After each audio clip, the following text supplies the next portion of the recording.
na dito. Halos zero visibility na. Okay ka na? Alam mo atat ka. Ganda. Oh my God. Ang ganda. Nakapasok. Ito rin mamaya sasakit yung leg. Ayusin mo kasi, Roy. Yan na. Okay na. Gulang higa ko. Tingnan mo po. Zero visibility na dyan. Kaya ilaw na tayo niyan. Tulog ka. Oh, basta nakagat pa lang ako.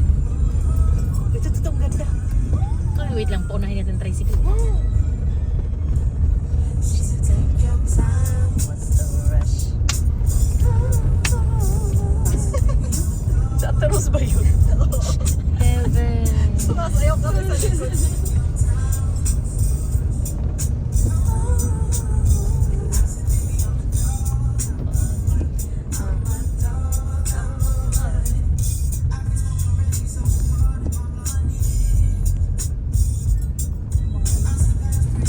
Malamig na. Oo nga, hindi siya ulan Hindi na siya talaga ulan. Yung fog lang siya na. Yung mist ng fog.